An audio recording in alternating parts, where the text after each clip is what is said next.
Chapter हम लोग पढ़ रहे थे संधारित्र बच्चे, और संधारित्र में सबसे पहले हम लोग टारगेट किए थे धारिता को। ठीक, तो धारिता क्या है, उससे क्वेश्चन क्या है वो भी हल किया। सेकेंड आपने धारिता के बाद संधारित्र पढ़ा, है ना। संधारित्र क्या है और संधारित्र के क्वेश्चन यूपी बोर्ड में कैसे पूछे गए हैं, दो बातें हो गई। तीसरा है जो संधारित्रों का संयोजन है वो कैसे करेंगे और इस पर क्वेश्चन कौन कौन से पूछे गए हैं, वो वाला टॉपिक है ना। हम लोग संधारित्र के चैप्टर को ऐसा अध्ययन कर रहे हैं, चाहे जो भी चैप्टर हम लोग देखेंगे उसमें पार्ट बाय पार्ट, मतलब छोटे छोटे टुकड़ों में तोड़ करके तैयारी करेंगे। ठीक है, मतलब कि जब भी आप इसका अध्ययन करिएगा, जैसे जैसे मैं बता रहा हूँ ऐसे धीरे धीरे इसी चीजों को ऐसे ऐसे खत्म करेंगे तो आसान हो जाएगा। आज हम आपको बताने वाले हैं संधारित्रों का संयोजन और उस पे आने वाले क्वेश्चन कैसे हैं और आप हल उसको कैसे करेंगे। ठीक, अगर आ गया उसी तरह के क्वेश्चन, मतलब पैटर्न जो होता है वो आपको ये बताता है कि क्या मैं इस क्वेश्चनों को देख करके अगर हमारे लिए ऐसा क्वेश्चन आ जाएगा तो क्या मैं इसको हल कर पाऊंगा कि नहीं ना। तो उसी पर हम लोग देखेंगे, लेकिन सबसे पहले हम आज आपको पहले समझाएंगे संधारित्रों का संयोजन। देखिए संयोजन क्या होता है, जैसे मान लिया जाए दो चीजें हैं, क्या क्या गुरुजी, ये समझाइए। दो चीजें क्या है, ये दोनों चित्र को समझिएगा, मैं खूब अच्छे से समझा रहा हूं। एक ऐसा है कि आपको यहां टॉप पॉइंट पर पहुंचना है, यहां बॉटम टू टॉप, और यहाँ from one side to other side another side, मतलब एक जगह से दूसरे जगह पहुंचना, और एक यहाँ से यहाँ पहुंचना ऊपर, है ना। एक जगह से दूसरी जगह जाना और नीचे से ऊपर तक जाना। तो जाने के लिए मान लीजिए आपकी संख्या बहुत हो, एक नहीं कई लोग अगर संख्या में हो, है ना, अगर कई लोग संख्या में हो तो एक तरीका है कि एक के ऊपर एक खड़ा होता जाए और आप इसी के ऊपर क्या होंगे, तैयार होते ऊपर चलते चले जाएं, है ना। अंतिम में ये ऊपर चढ़ जाएगा, क्यों, इस तरह से ही अगर ये इस तरह से चढ़ते जाए तो अंत में वहां तक वो पहुंच जाए। ठीक, दूसरा तरीका यहां से देखिएगा, अगर यहां से यहां तक जाना है तो हम लोग ऐसे कर सकते हैं। अगर मान लीजिए नदी चल रही है और एक दूसरे को उस पार जाना है तो ऐसे कर सकते हैं, एक दूसरे को पकड़ा दीजिए, है ना, एक दूसरे को पकड़ते जाइए, एक दूसरे को पकड़ते जाइए, है ना। पानी का धारा चल रहा है, एक दूसरे को पकड़ते जाइए, धीरे धीरे आप यहीं पहुंच सकते। दो तरीके समझ में आए। इसका मतलब कभी कभी आवश्यकता एक से अधिक की पड़ती है ना। किसका फ्लो होगा, जब आवेश परिपथ में आवेश का प्रवाह होता है ना, तो आवेश के प्रवाह के समय जो संधारित्र है वो संधारित्र क्या करता है, संचित आवेश की मात्रा बढ़ाने और घटाने के लिए, अगर आप उस तरह का संधारित्र नहीं बना सकते अगर, है ना, जैसे मेरे कहने का मतलब किसी एक व्यक्ति का टंगरी खींच करके, है ना, ऐसे नहीं कर सकते कि चढ़ जाएंगे टप दे, है ना, इसको ऐसे पकड़िए, जूम कर दीजिए, इतना बड़ा हो जाए, है ना। तुमको छत पे जाना है तो किसी से बगल वाले से कह दो मुझे जूम कर दो, पकड़ के जूम कर दोगे, टप दे मैं छत पे चढ़ जाऊंगा, ऐसा नहीं ना। उसी तरह से ऐसे भी जूम नहीं कर सकते, कैसे, इस तरह से जूम, जैसे ऐसे आप हैं और जूम आपको ऐसे कर दिया जाए, देखिए ऐसे जूम कर दें, ऐसे मान लिया इसको पकड़ें और आपको ऐसे जूम कर दें, ऐसे फाड़ दें, है ना, ऐसे भी जूम नहीं होंगे।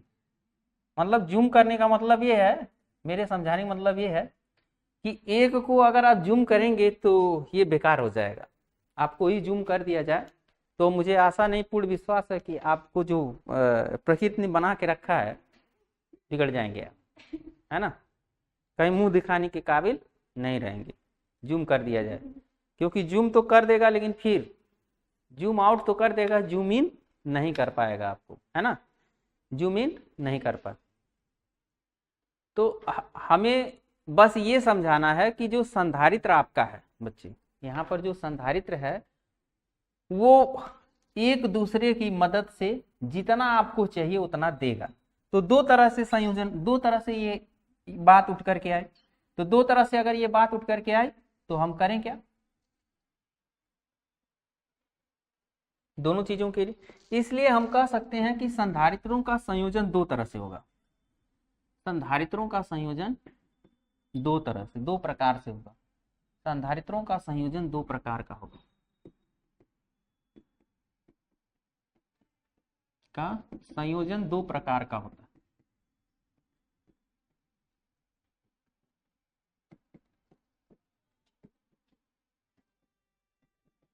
संधारित्र का संयोजन दो प्रकार का होता है। ठीक, वो कौन कौन सा होता है वो हम लोगों को देखना है। होता तो दो प्रकार का है, एक श्रेणी क्रम और एक होता है समांतर क्रम। संधारित्रों का संयोजन क्यों करते हैं? परिपथ में जब ऊर्जा के मान को, संचित आवेश के मान को बढ़ाना या घटाना हो तो संधारित्र कितने प्रकार का लिया जाता है? संयोजन दो प्रकार से किया जाता है, एक श्रेणी क्रम संयोजन, एक समांतर क्रम। अगर दोनों को मिला दें, श्रेणी और समांतर दोनों, तो उसको मिश्रित क्रम बोलते हैं। कौन सा क्रम बोलते हैं? मिश्रित क्रम संयोजन बोलते हैं। अगर दोनों को मिला देते हैं तो मिश्रित क्रम संयोजन कहलाता है। अब बात आती है कि श्रेणी क्रम संयोजन जब करते हैं तो क्या होता है। जैसे मान लीजिए दो या दो से अधिक, दो या दो से अधिक, जब दो या दो से, हम आपको समझाना चाहते हैं श्रेणी क्रम संयोजन। सबसे पहले हम लोग समझ लेते हैं श्रेणी क्रम संयोजन क्या है। ठीक, जो श्रेणी क्रम संयोजन है, जब दो या दो से अधिक,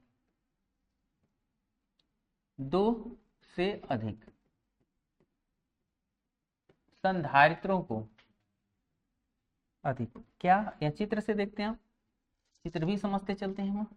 मान लिया दो से अधिक संधारित्र दो समांतर प्लेटों का एक निकाय होता है ना। और श्रेणी क्रम ये कहता है कि एक के बाद एक प्लेट किसी एक पहले संधारित्र का पहला प्लेट किसी बिंदु से जुड़ा हो और एक दूसरे से जुड़कर अंतिम संधारित्र का अंतिम प्लेट किसी बिंदु से जुड़ा हो, है ना। अंतिम संधारित्र चाहे दो या दो से अधिक जितने भी हों, अंतिम संधारित्र का अंतिम प्लेट डी बिंदु से जुड़ा हो, है ना। जब दो या दो से अधिक संधारित्रों को इस प्रकार संयोजित करें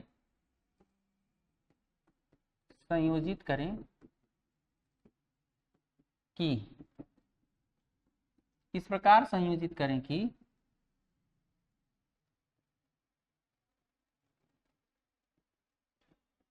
पहले संधारित्र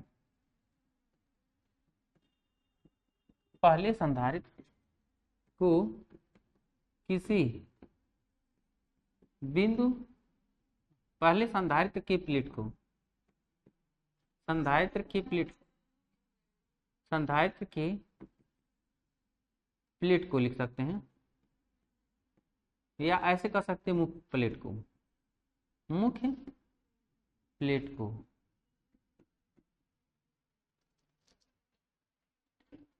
किसी बिंदु से जोड़ें, किसी एक बिंदु पर रखें तथा अन्य प्लेटों को ऐसा करें, अन्य प्लेट एक दूसरे से जोड़कर किसी बिंदु ए पर, तथा अन्य प्लेट एक दूसरे से जोड़कर है ना, अंतिम प्लेट को किसी बिंदु से जोड़ दें, अंतिम प्लेट को किसी बिंदु से जोड़ दें, अंतिम प्लेट को किसी बिंदु से जोड़ दें, किसी दूसरे बिंदु से जोड़ दें, वो बिंदु बैटरी के बीच का होता है, से जोड़ दें। तो यह संयोजन क्या होता है? श्रेणी क्रम संयोजन का, श्रेणी क्रम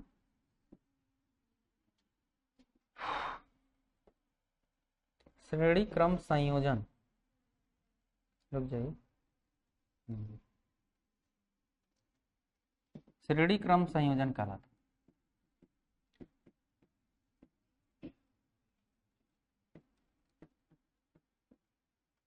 अब देखते हैं इसमें क्या होगा, जोड़ने से हमें क्या परिवर्तन और क्या चीजें दिखाई देगी। जब आप संयोजन करेंगे बच्चे, तो मान लेते हैं इन संधारित्रों की धारिताएं C1, C2 और C3 अलग अलग धारिताएं हैं। हमें इन संधारित्रों को जोड़ करके एक हमें आवश्यक धारिता का संधारित्र प्राप्त बनाना, एक संधारित्र बनाना होता है। संयोजन का मतलब यह है कि ये संधारित्र मिल करके जितनी हमकी आवश्यकता है उस आवश्यकता वाले संधारित्र में हम इसकी धारिता पूरी बदल लें। ठीक, अब क्या करेंगे, जब मुख्य प्लेट को आप +Q कूलाम का आवेश देते हैं, +Q कूलाम का आवेश देते हैं, तो ये प्लेट जो होता है धनावेशित हो जाता है। लेकिन इसके विद्युतीय क्षेत्र में कौन आ जाता है, दूसरे संधारित्र का उस संधारित्र का दूसरा प्लेट आता है, जिससे ये ऋणावेशित हो जाता है। ये धनावेशित है और ये ऋणावेशित है। ऋणावेशित का मतलब ये इलेक्ट्रॉन को आ जाना, और ये सारे इलेक्ट्रॉन को अपने पास खींच लेगा, है ना। जितना आवेश है उस आवेश के अनुसार यहाँ से सारे इलेक्ट्रॉनों को, जितना आवेश यहाँ आप रहेगा उसके विपरीत आवेश यहाँ पर आता है। संधारित्र में, संधारित्र की प्लेटों पर +Q इधर जितना रहेगा उतना -Q रहेगा, है ना। तो उतना आवेश इधर आ जाता है। सारे इलेक्ट्रॉन जब यहाँ भाग जाएंगे तो ये प्लेट धनावेशित हो जाता है। बात समझे। अब ये जो धनावेशित प्लेट है उतना ही +Q आवेश यहाँ आएगा जितना यहाँ -Q, या कह सकते हैं Q आवेश कह सकते हैं, या कह सकते हैं कितना, उतना ही Q आवेश आएगा जितना पहले पर था। अब ये धनावेशित प्लेट के विद्युतीय क्षेत्र में ये होगा कि इसमें सारे इलेक्ट्रॉन, इस प्लेट से यहाँ तक के सारे इलेक्ट्रॉन इधर भाग आए। जब यहाँ से इलेक्ट्रॉन चले जाएंगे तो धनावेशित हो जाएगा, है ना। जहाँ से इलेक्ट्रॉन जाता है वहाँ धनावेश उत्पन्न होता है, और जहाँ पहुँचता है वहाँ ऋणावेश। तो और इस प्लेट का ये जो दूसरा सिरा वो क्या हो जाएगा, ऋणावेशित हो जाएगा, है ना। और जो बाहर जो ऋणावेश रहेगा उसको अर्थिंग कर करके खत्म कर लेंगे, या बैटरी से हम लोग + बैटरी के सिरे से क्या करते हैं, जोड़ देते हैं, है ना। तो अब क्या होगा, ये जब संयोजन हो जाएगा, इन सब का संयोजन हो जाएगा।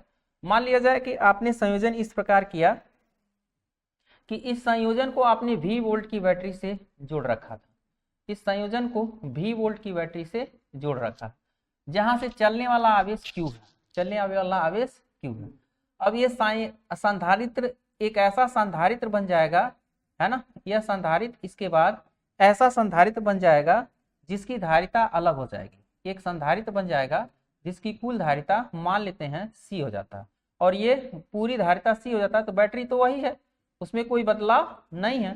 V वोल्ट की बैटरी हमने लगा रखा, यहाँ V वोल्ट की बैटरी हमने लगा रखा। ये सारे संधारित्र जुड़ करके एक ऐसा संधारित्र बना लेते हैं जितना हमें आवश्यकता है, या जितना वो दे सकते हैं जुड़ करके। कितना दे सकते हैं वही हमें जानना है कि संधारित्रों को जब हम जोड़ते हैं तो धारिता का सूत्र ऐसा हम लोग डेवलप करें, ऐसा बनाएं जिससे हम धारिता के संयोजन की धारिता को की गणना कर सकें या कैलकुलेट कर सकें।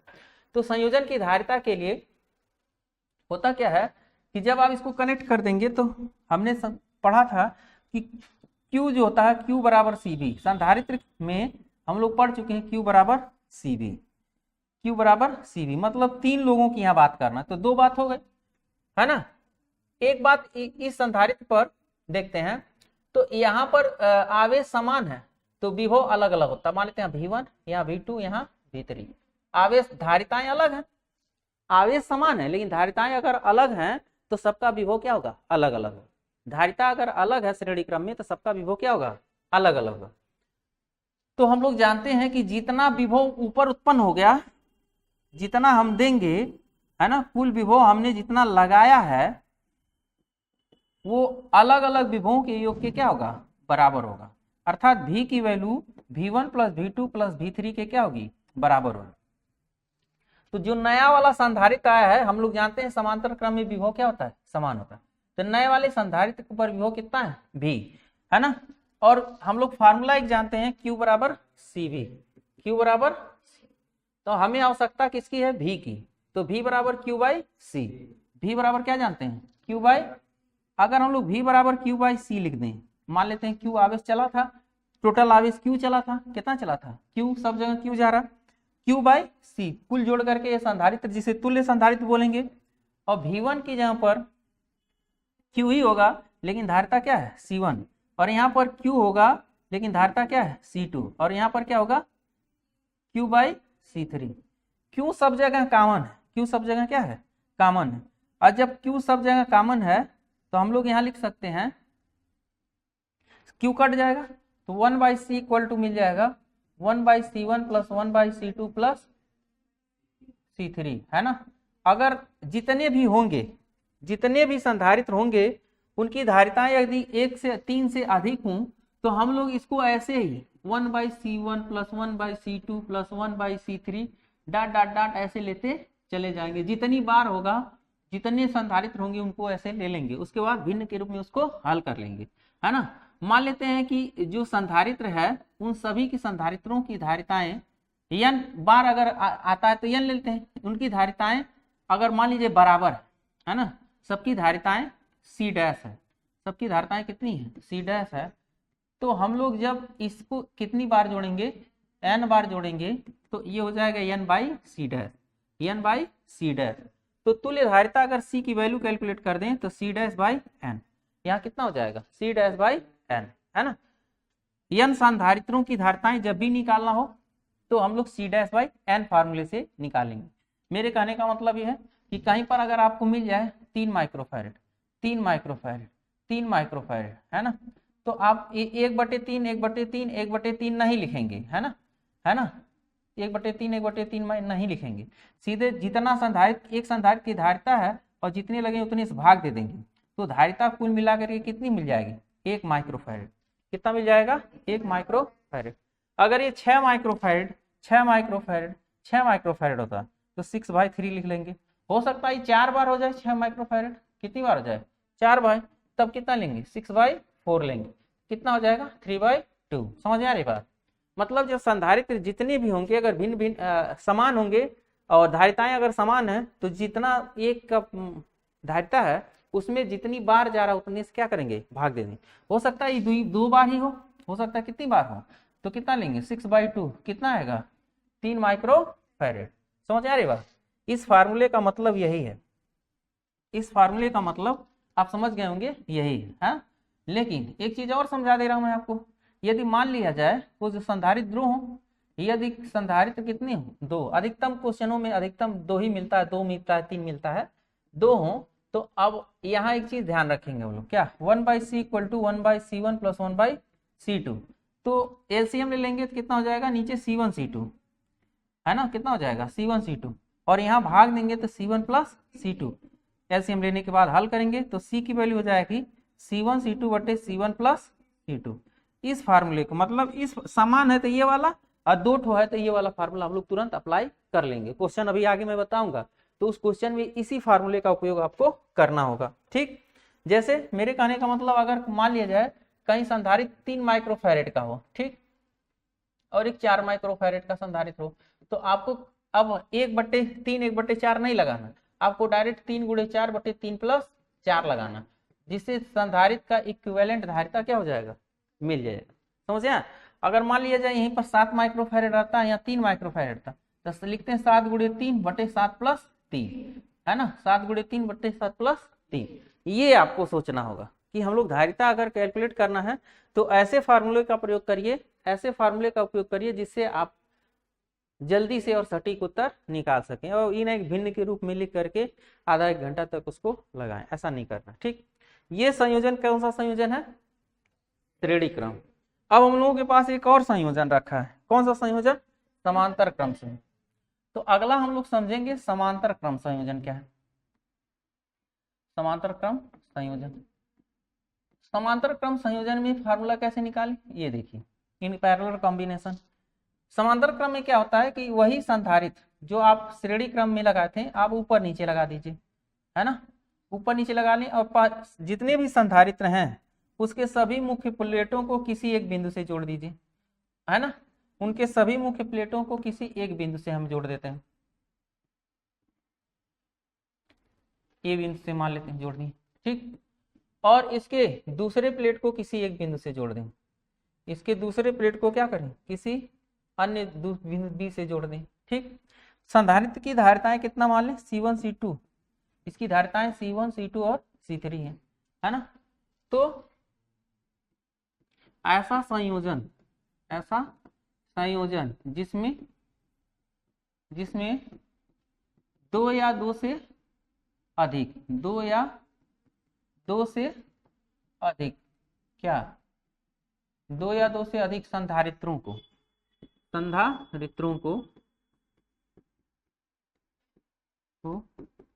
इस प्रकार जोड़ें,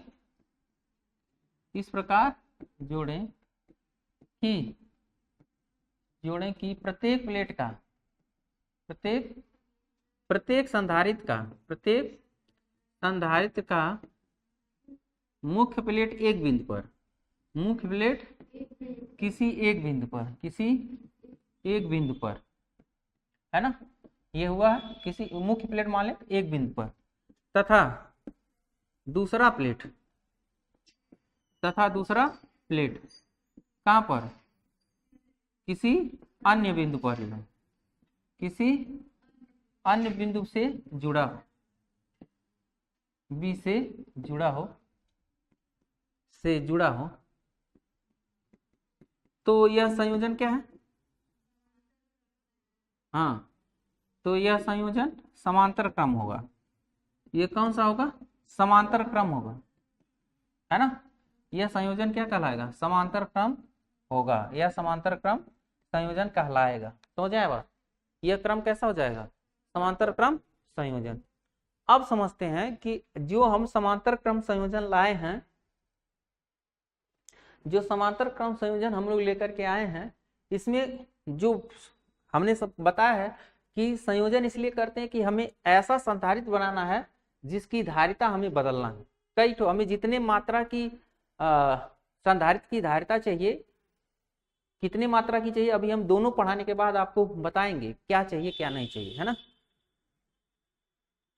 जितने मात्रा की चाहिए, तो कितनी मात्रा की चाहिए, हो सकता है आपको उससे ज्यादा चाहिए या उससे कम चाहिए, है ना। तो ये संयोजन से हम लोग आप क्या कर सकते हैं, वो ऐसे संधारित्र न होने पर संधारित्रों की संयोजन से उतनी धारिताएं प्राप्त कर सकते हैं, इसीलिए संयोजन हम लोग कर रहे हैं। तो ये तुल्य धारिता कितना देगा, पहले ये समझिए कि जब ए बिंदु पर प्लस क्यू कूलम का आवेश देंगे तो इस सारे प्लेटों पर प्लस क्यू कूलम आवेश आ जाएगा। क्या जाएगा, चारों प्लेटों पर प्लस क्यू कूलम आवेश आ जाएगा। ये नहीं आएगा, ऐसा नहीं होगा बच्चे, ऐसा नहीं होगा, बिल्कुल नहीं होगा। सारे प्लेटों पर प्लस क्यू कूलम नहीं आएगा, है ना, आवेश बढ़ जाएगा सब जगह। तो पहले पर मान लेते हैं Q1, दूसरे पर मान लेते हैं Q2 और तीसरे पर Q3, और इस वित्तीय क्षेत्र में ये प्लेट क्या हो जाएगा, ऋणावेशित हो जाए, और इनके सारे बाय प्लेट को किसी अन्य बिंदु या उदासीन या अन्य अर्थिंग कर देंगे, या बैटरी के सिरे से इसको क्या करेंगे, जोड़ देंगे। ऐसे जोड़ सकते हैं इसको ले जाकर के, बैटरी के सिरे से ऐसे जोड़ दें। मान लीजिए आपने V वोल्टेज लगाया, V वोल्ट की बैटरी जो है प्लस क्यू कूलम का आवेश देती है, कितना, प्लस क्यू कूलम का आवेश देती है।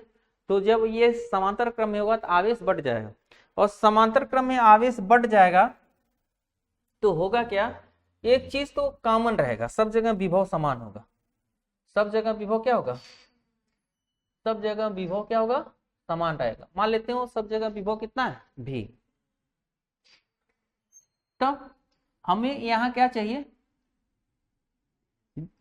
इस संयोजन में हमें दिखाई दे रहा होगा तब चित्रानुसार जो Q की वैल्यू है वो बढ़ जा रही है Q1 plus Q2 plus Q3 में, Q1 plus Q2 plus Q3 में। अर्थात इस संयोजन में प्रत्येक प्लेट पर विभव, प्रत्येक संधारित्र पर विभव समान होता है, परंतु आवेश क्या होता है, भिन्न भिन्न होता है, और जिनका संपूर्ण योग लिए गए आवेश के क्या होता है, बराबर होता है। और Q बराबर हम लोग CV पढ़े हैं, Q बराबर CV, मतलब कि जब इस संधारित्रों को मिला देंगे तो एक ऐसा संधारित्र मिल जाता है जिसकी धारिता कितनी हो जाती है, C, और ये V वोल्ट की बैटरी से मान लेते हैं ऐसे जुड़ा है। यहाँ पर अभी भी यहाँ Q कूलम का आवेश जा रहा है। तो अब ये जो Q है ना, Q की जगह पर क्या लिखते हैं हम लोग, CV। Q की जगह पर क्या लिखेंगे, CV। Q1 की जगह पर लिखेंगे C1 भी, और Q2 की जगह लिखेंगे क्या, C2 भी, है ना, और Q3 की जगह पर C3 भी सब जगह कॉमन है, कट जाएगा तो C की वैल्यू जाएगी C1 plus C2 plus C3, C1 plus C2 plus, समझ आए बच्चे।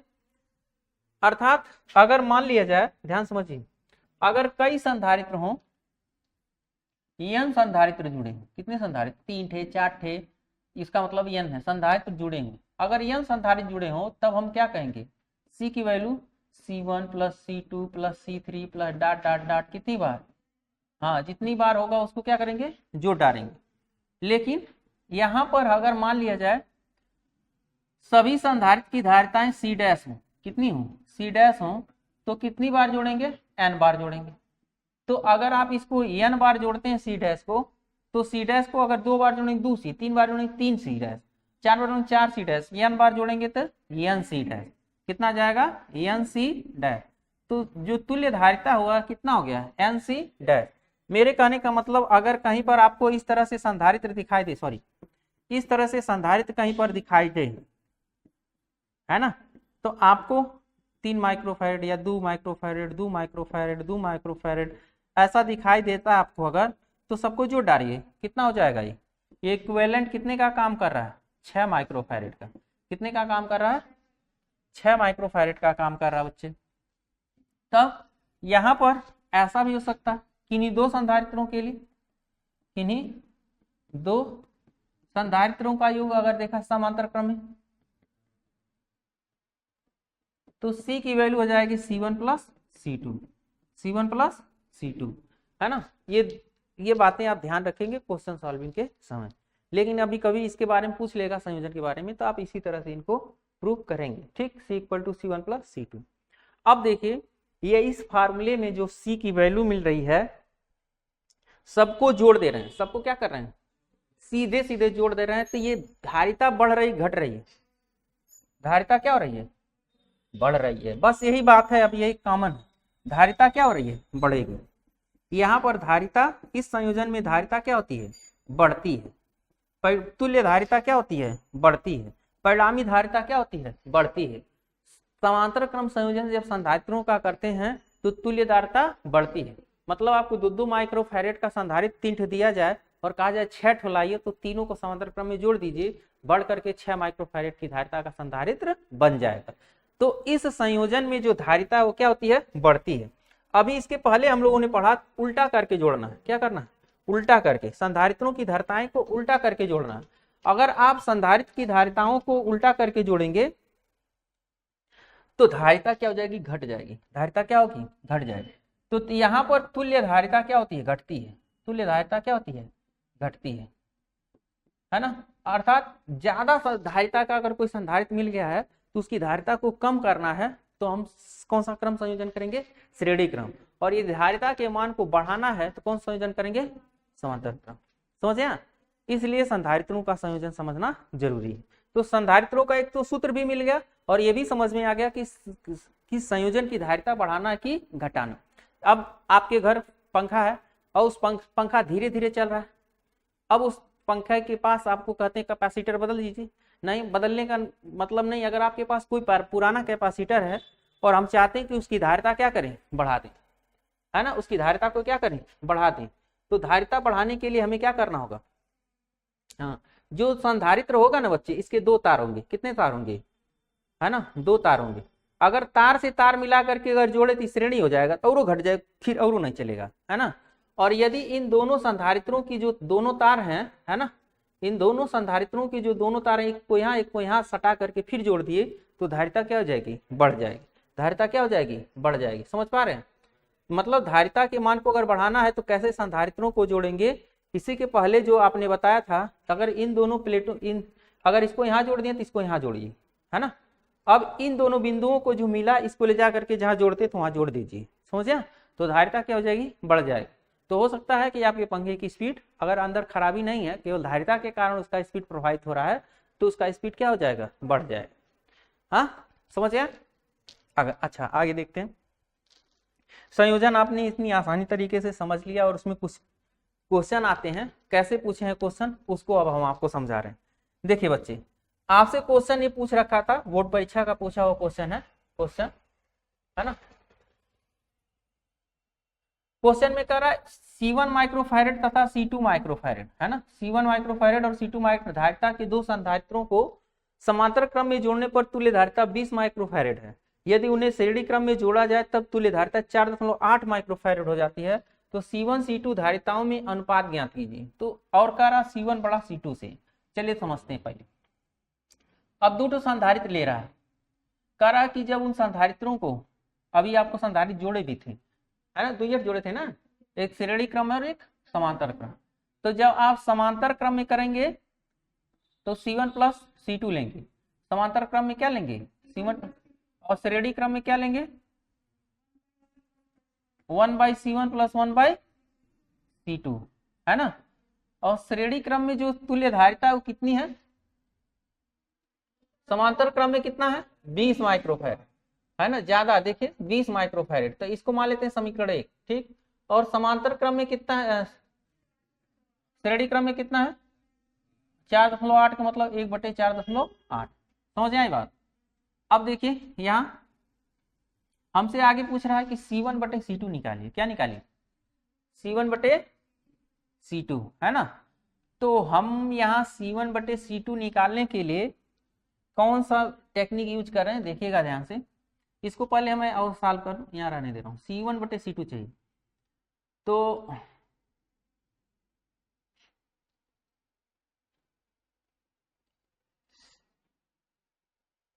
आसान तरीका से अगर देखा जाए तो C1 C2 या तो निकाल करके निकालिए, या तो हम देखते हैं 1 मिनट, अगर हम इसको सॉल्व करें तो मिलेगा C1 plus C2 upon C1 C2 LCM हो जाएगा, और इसको लिख सकते हैं 10/48, है ना, 2×5 = 10 और 24 आ गया, है ना। और C1 प्लस C2 की वैल्यू कितनी है 20, कितनी है 20, इसको 10/48 ही रहने दीजिए, है ना।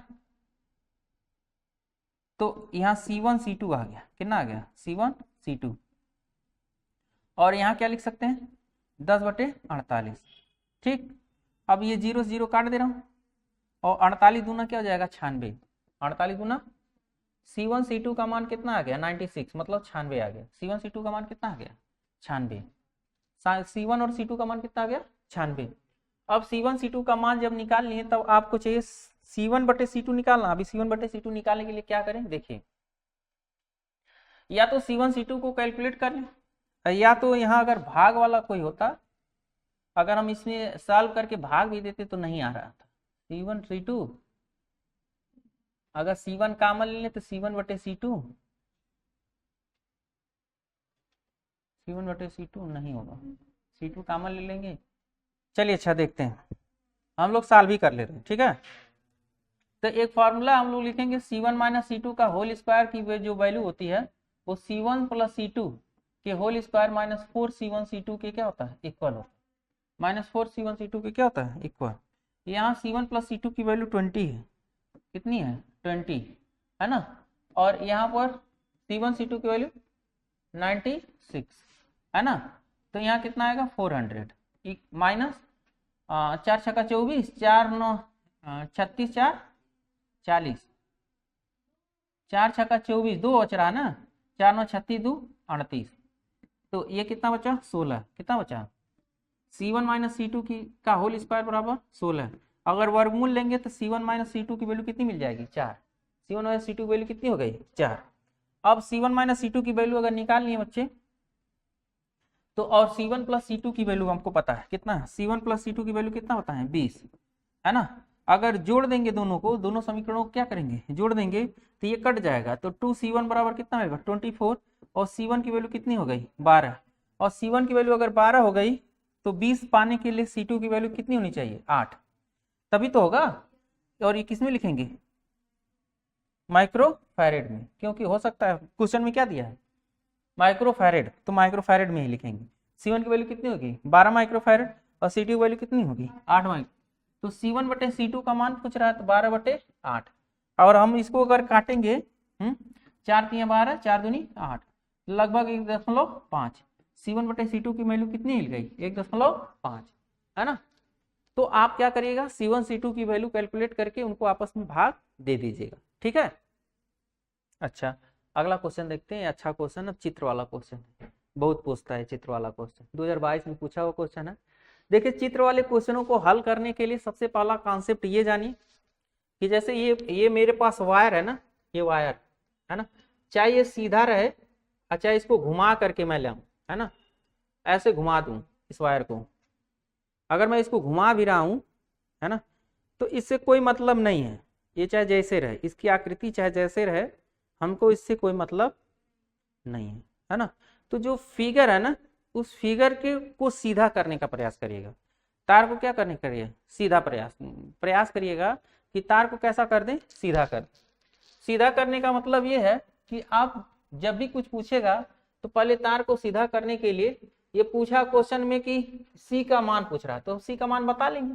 सबसे पहले तार को सीधा करना सीखिए, जिस बिंदु से चलता वहां से चलिए, है ना, ए से चल रहा है, यहाँ ए से चलिए, और जैसे जैसे चलेगा वैसे चलते चलिएगा। ए से चल रहा है, सी पॉइंट मिला, अब ए के बाद दो ठो रास्ते मिल गए, है ना। एक रास्ते में कौन मिला, 4 माइक्रोफैरड मिला, है ना, और 4 माइक्रोफैरड के बाद भी कितने रास्ते मिल गए, 2 रास्ते मिल गए। तो जहां पर कितना मिला, 2 माइक्रोफैरड और 2 माइक्रोफैरड। बात को अभी यही ध्यान दीजिएगा यहीं पर। और ये सब लोग है, देखिए इसका मतलब होता है कि इस सब को मिला दीजिए, इन सब को क्या करिए, मिला दीजिए, ये भी उसी बिंदु पर मिलेगा, ये भी उसी बिंदु पर मिलेगा। समझ में आ रही बात, मतलब कि ये जो दोनों मिलेंगे, इन दोनों को मिलाया जाए तो ये भी बी पे पहुंचेगा। कहाँ पहुंचेगा, बी पे। और ये जो है ये भी कहाँ पहुंच रहा है, दूसरा रास्ता है 2 माइक्रोफैरड वाला, वो भी कितना कहाँ पहुंच रहा है, बी पर ही पहुंच रहा है। समझ में आई बात, है ना। अगर इस चीज फिगर को सही कर लेंगे तो क्वेश्चन का श्रेणी क्रम समांतर क्रम आप निर्धारित कर लेंगे। अब देखिए ये जो क्रम है कौन सा क्रम है, समांतर क्रम। और समांतर क्रम में जब भी धारिताएं होती हैं उनको क्या करते हैं, जोड़ देते हैं। तो आपके पास यहाँ 4 माइक्रोफैरड है ही, है ना, और यहाँ कितना है 2 माइक्रोफैरड, और यहाँ कितना 2 मिला देंगे कितना हो जाएगा, 4 माइक्रोफैरड। कितना हो जाएगा, 4 माइक्रोफैरड। और ये कहाँ पहुंच रहे हैं, बी पर। ए से चल करके कहाँ पहुंच रहे हैं, बी पर। ठीक, अब ए से सी तो है, अभी इसकी बात नहीं। 4 और 4 का कितना हो जाएगा, 2 माइक्रोफैरड। कितना हो जाएगा, नीचे भी कितना है 2 माइक्रोफैरड, और ये कहाँ पहुंचा, बी पर। अब हम क्या कर रहे हैं, जो संधारित्र दिए गए संधारित्र हैं, उन संधारित्र की तुल्य धारिताओं की गणना, मतलब एक संधारित्र, मतलब इस संयोजन से संधारित्र का प्रभावी संधारित्र बनाते चले जा रहे हैं। ठीक, अब इन दोनों का प्रभावी संधारित्र बनाएंगे तो आपको इन दो और 2 का कितना हो जाएगा, 4। कितना हो जाएगा, 4 माइक्रोफैरड। और इसकी धारिता कितनी है, सी। लेकिन कहा ए बी के बीच, ए बी के बीच, ए और बी के बीच जो तुल्य धारिता है, इक्विवेलेंट वैल्यू है, वो 2 माइक्रोफैरड है। कितना माइक्रोफैरड है, अगर 1/c और 1/4 को मिला दें कितना माइक्रोफैरड चाहिए, 2 माइक्रोफैरड का मतलब 1/2, 1 समझ पा रहे हैं। अरे भाई ये 2 माइक्रोफैरड में सी इक्विवेलेंट जो धारिता लिखते हैं 1/c1 + 1, तो c1 तो c है, c2 की जगह पर 4 है, और इक्विवेलेंट की जगह पर कितना है, 2 है। इक्विवेलेंट की जगह कितना है, 2। तो 1/c बराबर, ये इस पक्ष में आ जाएगा, तो आधा में से 1/4 चले जाएगा तो आधा ही तो बचेगा। आधा में से 1/4 जाएगा तो कितना बचेगा, आधा। और अगर आधा बचेगा तो सी की वैल्यू कितनी हो गई, 2 माइक्रोफैरड। सी की वैल्यू कितनी हो गई, 2 माइक्रोफैरड। 2022 में पूछा हुआ क्वेश्चन है। अगर आपको फिगर से कॉन्सेप्ट क्लियर है तो सवाल लास्ट में जाकर के जरूर सही लगेगा। ठीक, अगला क्वेश्चन चले, चलिए 1/, हाँ अच्छा, आधा में से 1/4 जाएगा तो 1/4 बचेगा। ठीक है, आधा में 1 में से आधा जाएगा तो आधा बचेगा, और आधा में से 1/4 जाएगा तो 1/4 4 ही बचेगा। कितना आएगा ये, 4 माइक्रोफैरड। कितना आएगा, 4 माइक्रोफैरड। ध्यान दिया करिए बच्चे, तुम लोग हाँ हाँ कर देते हो सब लोग, कुछ लोग ध्यान देते हैं, सब लोग ध्यान दीजिए इसमें। अरे हमको आता तो इसका मतलब हम ही नहीं विद्वान है, तुम लोग भी विद्वान, पढ़ लिख के बारे में पहुंचे हो। हाँ, आखिरकार धीरे धीरे पढ़ लिख करके तो यहाँ तक पहुंचे हो, और जब यहाँ तक पढ़ लिख करके पहुंचे हो तो थोड़ा ध्यान दो बच्चे, है ना। अगला क्वेश्चन देखो, इस क्वेश्चन में क्या कह रहा, चित्र में संधारित्र जो है इसको समझते हैं।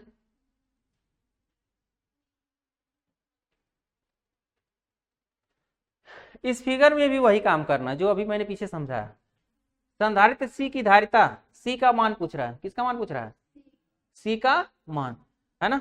तो सी के मान की गणना करने के लिए, जैसे यहाँ पर क्या कर रहा है, यहाँ पर क्या है, जो सी है इसका मान पूछ रहा है, तो सी की वैल्यू हम लोग गणना कर सकते हैं।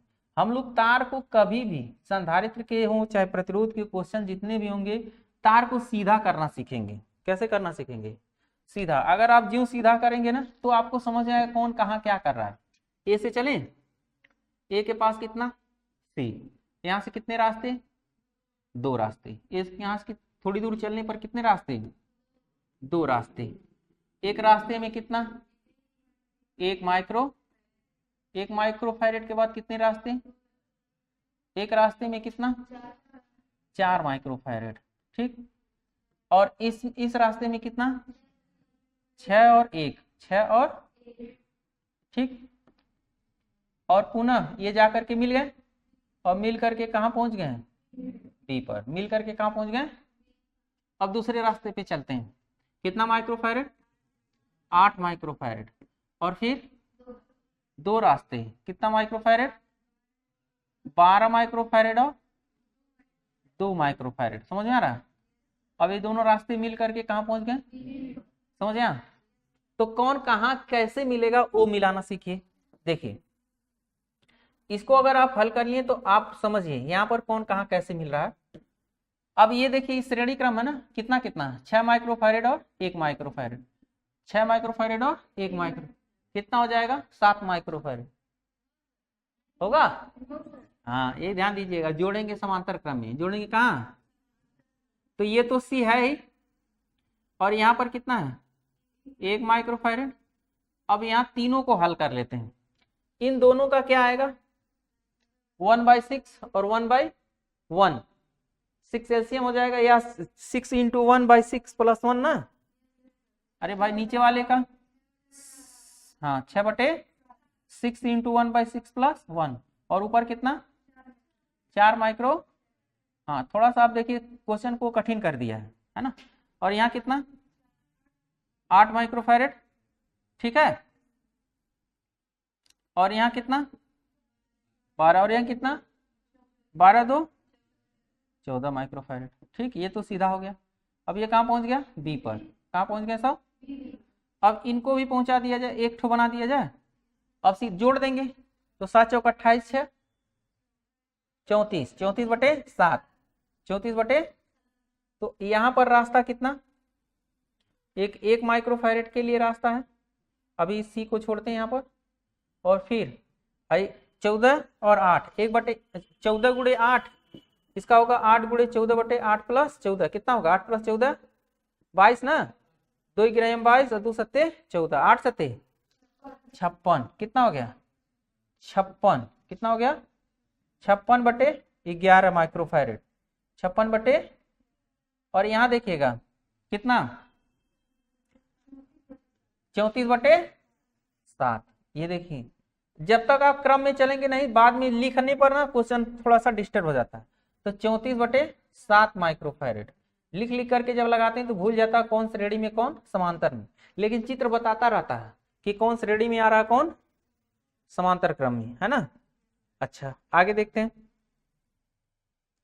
अगर इसको आगे देखें तो ये देखिए 34/7 और 1 है ना, कैसे हल करें, है ना, 1 गुणे 34/7 बटे 1 + 34/7, या यही ना, ऐसे ही तो लाए C1 C2/C1 + C2, तो कितना हो जाएगा,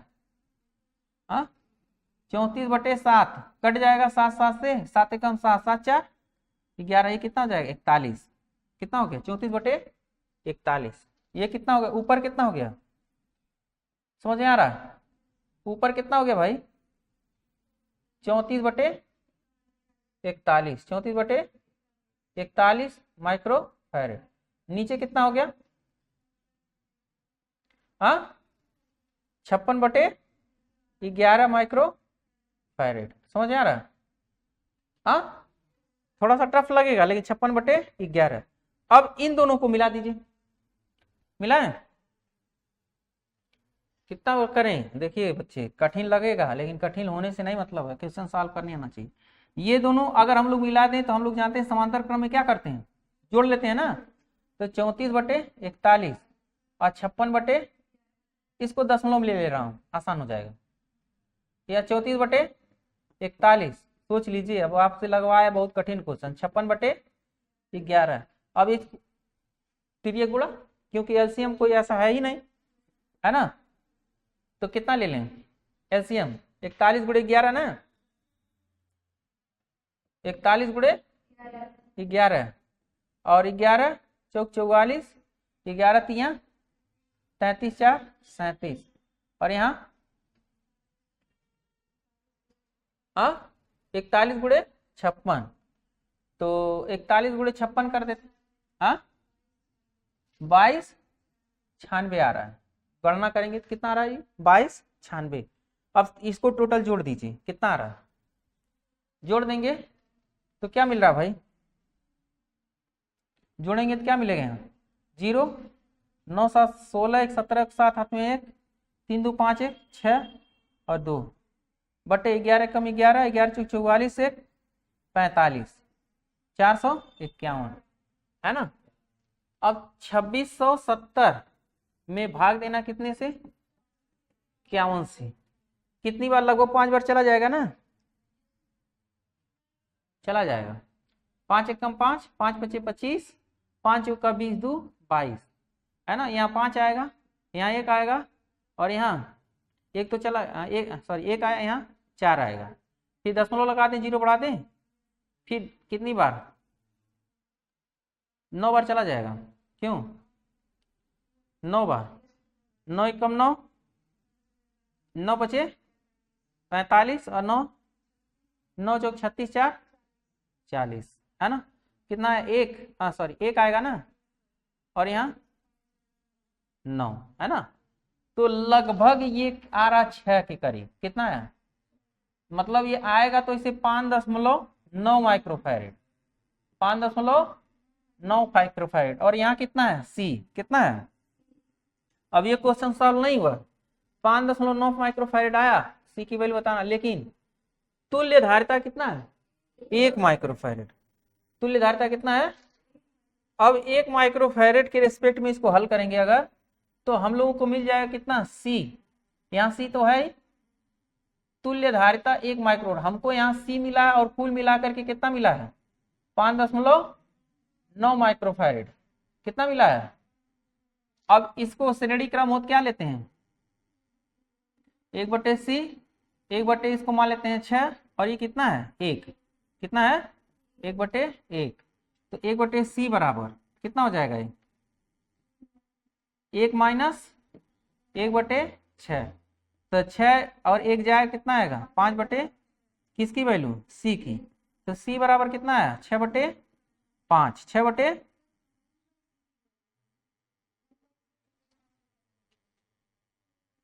हाँ 1/C की वैल्यू 5/6, तो C की वैल्यू कितना हो जाएगा 6/5 और भाग देंगे तो कितना आ जाएगा 1.5, भाग देंगे कितना आ जाएगा माइक्रोफैरेड आया।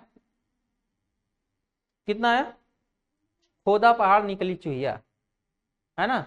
इतना मेहनत किए हैं, छोट का उत्तर आया 1.5 माइक्रोफैरेड। कितना 1.2, 5 दूना 10। हाँ बच्चे कितने अच्छे हो तुम लोग, कि जितना मैं कहता हूँ हाँ सर बोल देते हो ना। तो दिमाग इसका मतलब यहाँ नहीं रखते हो, दिमाग को ही रखो। कितना है 1.2 माइक्रोफैरेड। ठीक, अगला क्वेश्चन देखें। चलिए अब यहीं से कुछ क्वेश्चन के हम टाइप बताएंगे, वो महत्वपूर्ण प्रश्न होंगे जिसको जरूर देखिए। ठीक, दर्शाए गए चित्र में परिपथ के प्रत्येक संधारित्र पर आवेश ज्ञात कीजिए। अब ये अपने आप में आसान क्वेश्चन नहीं है बच्चे, इसको समझिए। प्रत्येक संधारित्र में आवेश निकालना, तो एक चीज जानिएगा, वो एक होता है व्हीटस्टोन सेक। क्या होता है व्हीटस्टोन सेक। अगर आप दो संलग्न प्रतिरोधों का अनुपात, दो संलग्न प्रतिरोधों के अनुपात अगले संलग्न प्रतिरोधों के अनुपात के बराबर हो तो व्हीटस्टोन सेक होता है। फिलहाल चेक करते हैं, तो ये 1/2 मिलेगा और इसको करेंगे 3/4, तो ये व्हीटस्टोन सेक तो नहीं है। इसका मतलब ये है, दूसरा कॉन्सेप्ट क्या होता है, दूसरा कॉन्सेप्ट ये होता है कि संधारित्र परिपथ में आवेश बहता है और प्रतिरोध परिपथ में धारा। आगे हम लोग प्रतिरोध परिपथ भी पढ़ेंगे, तो प्रतिरोध परिपथ में क्या बहता है, धारा। अर्थात यहाँ का वोल्टेज धारा से कैलकुलेट करेंगे और यहाँ के वोल्टेज को आवेश से। समझ में आई बात। यहाँ के वोल्टेज से किससे कैलकुलेट करेंगे, धारा से, और यहाँ के किससे, आवेश से। तो दर्शाए गए चित्र में प्रत्येक संधारित्र का आवेश निकालना, तो हम आवेश निकाल लेंगे, तो हमको इससे कोई मतलब नहीं है। 10 ओम से हमें अभी कोई मतलब नहीं है, तो सीधे इसको हम लोग संधारित्र को ऐसे बना लेते हैं। 10 ओम को हटा दें तो यहां से अगर हम माने 20 वोल्ट की जो बैटरी लगाई गई है, तो एक 6 माइक्रोफैरेड और एक 3 माइक्रोफैरेड, और यहाँ पर नीचे 12 माइक्रोफैरेड और 4 माइक्रोफैरेड, है ना। तो 3 और 6 का 3 और तो 3 गुणे 6 प्लस 3 प्लस 6, है ना। 3 गुणे 6 यहाँ मिलेगा 3 गुणे 6 बटे 3 प्लस कितना हो जाएगा 6 त्रिक 18, हाँ कितना आएगा 2 माइक्रोफैरेड, और यहाँ 12 गुणे 4 बटे 12 प्लस 4, तो 16 12 चौक कितना आएगा ये 16, कितना आएगा 3, 16 3 48, 12 चौक 48 और 16 3, समझ आ रही बात। हम इन दोनों को मिला दिए तो ये कितना हो गया 2 माइक्रोफैरेड का, और नीचे कितना हो गया। मैं ऐसा क्यों कर रहा हूं, बात को समझिए क्यों कर रहा हूं, अभी समझा रहा हूं। अब यहां पर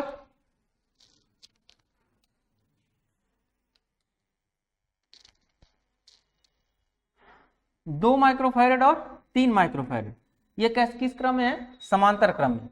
अब समांतर क्रम में हम लोग जानते हैं जोड़ लेंगे, समांतर क्रम में क्या करेंगे, कितना माइक्रोफैरेड हो गया। इससे क्या फायदा मिलेगा बच्चे, इससे फायदा मिलेगा कि हम आवेश निकाल लें टोटल बैटरी से कितना लिए हैं, है ना। तो हम लिखेंगे बैटरी से प्राप्त कुल आवेश, बैटरी से प्राप्त कुल आवेश निकाल लेते हैं। अगर बैटरी से प्राप्त कुल आवेश निकालना चाहें तो कितना होगा, ध्यान दीजिएगा। बैटरी से प्राप्त आवेश Q बराबर CV, Q बराबर C equivalent into V। C equivalent कितना है 5 माइक्रोफैरेड, और ये कितना वोल्ट है 20 वोल्ट है। माइक्रो में लिए हैं तो माइक्रो कुलाम आएगा, 5 20 बचे 100 माइक्रो कुलाम। माइक्रोफैरेड में लगाना है तो कितना आएगा माइक्रो कुलाम में, तो कितना आएगा 100 माइक्रो कुलाम। अब ये 100 माइक्रो कुलाम का जो आवेश है दोनों परिपथ में बटा है, दोनों में क्या हुआ है बटा है। तो कैसे बटा है यही देखिए, ये बता देगा। इधर पर कितना है 3, यहाँ कितना है, श्रेणी क्रम में आवेश समान जाता है। बात को समझिए, यहाँ पर आपने जब इक्विवेलेंट निकाला है, यही ये अगर समझ गए सवाल समझ में आ जाएगा बच्चे, ध्यान समझो। मैं ये कह रहा हूं कि आपका आवेश यहाँ कितना आया था 10 माइक्रो कुलाम, कितना आया था 10 माइक्रो कुलाम, लेकिन इधर कुछ चला गया और यहाँ चला गया, तो इधर जो गया वो 2 के रेशियो में जाएगा और यहाँ कितने जाएगा 3, मतलब इधर 2 के रेशियो में, मतलब जो अनुपात है, अगर समांतर क्रम में विभव समान होता है ना, समांतर क्रम में विभव, तो अब जो अगर समांतर क्रम में विभव समान है तो Q बराबर सी बी, तो V बराबर Q बाई सी, है ना, V बराबर Q बाई सी, विभव समान है तो Q बाई सी यहां पर भी, Q बाई सी यहां पर भी और Q बाई सी यहां पर भी, ध्यान समझिए। अगर ले लें तो हम ये कहना चाह रहे हैं, समझा रहे हैं कुछ Q बाई सी, लेकिन यहां मान लेते हैं नीचे Q, अगर यहाँ Q1 गया होगा तो आप धारिता C1 Q2 C2, लेकिन आपने C1 और C2, C1 बटे C2 अगर निकाले तो आएगा Q1 बटे Q2। तो अगर यहाँ 2 और 3 के रेशियो में, कितना रेशियो में आवेश जो है, धारिताएं 2 और 3 के रेशियो में, तो आवेश को भी कितने रेशियो में लेंगी 2 और 3 के, तो 2 और 3 के रेशियो में लेंगी तो 10 माइक्रोकुलाम चला है ना, कितना माइक्रोकुलाम है 100 माइक्रोकुलाम, कितना माइक्रोकुलाम है 100 माइक्रोकुलाम है। और इनको बांटना किस रेशियो में 2 और 3 के रेशियो में, किस रेशियो में बांटना है 2 और 3 के रेशियो में। तो अगर यहाँ 2 रेशियो में जाएगा, यहाँ 3 रेशियो में जाएगा, तो हम लोग कहेंगे, ध्यान समझिए, कुल आवेश, आवेश का रेशियो अगर हम लोग निकाल लें, क्या करें रेशियो निकाल लें, बहने वाला आवेश का रेशियो निकाल लें, या हाँ रेशियो, तो दो संबंधी क्या है 3 है, तो कुल आवेश का रेशियो 2 संबंधी 3, मतलब 5 जो है वो किसके बराबर है 100 के, 5 किसके बराबर है 100 के, तो 1 किसके बराबर हो जाएगा 20 के, 1 किसके बराबर हो जाएगा 20 के।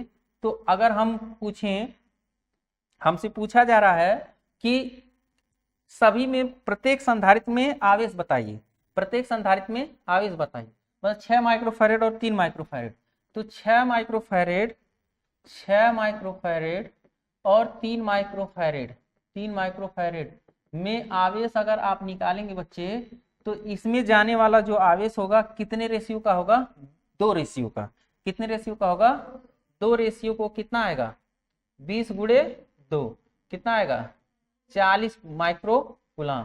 और अगर आपसे पूछा जा रहा है 12 और 4 में कितना जाएगा, तो 12 माइक्रोफैरेड और 4 माइक्रोफैरेड में जो आवेश है, एक नया तरीका से बता रहा हूं, ये भी तरीका सही है, 3 का है, तो 3 का रेशियो 20, 1 रेशियो पर 20 है, 3 रेशियो पर कितना आएगा? 60 माइक्रो कूलम। 60 माइक्रो कूलम दोनों जोड़ दें कितना हो जाएगा? 100 माइक्रो कूलम। उसके पास पहुंचा था 100 माइक्रो कूलम, बट करके एक में गया 20 माइक्रो कूलम, दूसरे में गया कितना? 60 माइक्रो कूलम, है ना। तो बस इतना ही। इसके आगे जो क्वेश्चन है हम कल बता देंगे, क्योंकि टाइम ज़्यादा हो जा रहा है, 5:30 हो गया। फिर आप घर पहुंचिए और इसमें जो बचा क्वेश्चन हम कल पढ़ा करके एक मिक्स वीडियो इसको कर देंगे, ठीक है। चलिए अच्छा जा सकते हैं।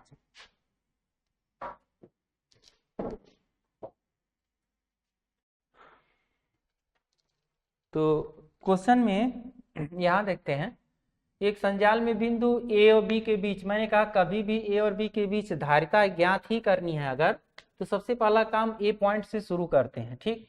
जैसे यहाँ देखिए ए है ना, तो ए बिंदु रखेंगे और वहां से देखेंगे कितने रास्ते चल रहे हैं, रास्तों का अनुसरण कर लेंगे, पहुंच जाएंगे। अब देखिए यहाँ पर कह रहा है 4 माइक्रोफैरेड है, ठीक है, कितना है? 4 माइक्रोफैरेड। और यहाँ पर कितना है? 4 माइक्रोफैरेड। फिर इसको आगे ले चल रहा है और ले चल करके क्या कर रहा है, फिर आगे यहाँ देखिए बीच में एक ऐसा संधारित्र है जो कितना है? 5 माइक्रोफैरेड का है। कितना माइक्रोफैरेड का है? 5 माइक्रो। और ये दोनों फिर जा करके इन दोनों के रास्ते जब जा रहे हैं और बी पर मिलने से पहले यहाँ पर 4 माइक्रोफैरेड है और यहाँ पर 4 माइक्रोफैरेड है ना। और ये कहाँ पर पहुंच गए हैं? बी पर, ठीक। तो हम लोग एक व्यवस्था पढ़ेंगे व्हीट स्टोन सेतु, है ना, व्हीट स्टोन सेतु। तो व्हीट स्टोन सेतु ये कहता है, व्हीट स्टोन ब्रिज ये कहता है कि यदि कोई 2 बिंदुओं के बीच अगर प्रतिरोध लगा हो, या कोई उपकरण ऐसा लगाए, 4-5 उपकरण ऐसा लगाइए, इन दोनों उपकरण और इन दोनों उपकरण, है ना, इन दोनों उपकरणों मतलब 2 संलग्न उपकरणों के प्रतिरोधों या संधारित्रों की धारिताओं का अनुपात अगर समान हो गया तो ये प्रभावहीन हो जाता है। क्या हो जाता है? प्रभावहीन। तो बाय व्हीट स्टोन सेतु के अनुसार 5 माइक्रोफैरेड का जो होगा, कौन? 5 माइक्रोफैरेड क्या हो जाएगा? प्रभावहीन होगा। क्या होगा?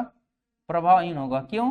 क्योंकि 4/4 का रेशियो और 4/4 का रेशियो सेम है, इसलिए ये प्रभावहीन हो जाएगा। तो जब प्रभावहीन हो जाएगा तो उसको हटा देते हैं, उसकी आवश्यकता ही नहीं है। तो आपका बचा 4 माइक्रोफैरेड और यहाँ बचा कितना? 4 माइक्रोफैरेड। नीचे कितना बचा? 4 माइक्रोफैरेड। फिर कितना बचा? 4 माइक्रोफैरेड। और ये मिल करके ए और बी के बीच आसान कर देंगे परिपथ को। तो 4 और 4 का श्रेणी क्रम है। श्रेणी क्रम में क्या होता है? 4 × 4 n/2 c/n पढ़े हैं ना, c/n। तो 4/2 करेंगे तो कितना आएगा? 2 माइक्रोफैरेड। और श्रेणी क्रम में फिर 4/2 करेंगे तो कितना आएगा? 2 माइक्रोफैरेड। और समांतर क्रम में क्या करते हैं? जोड़ देते हैं। समांतर क्रम में क्या करते हैं?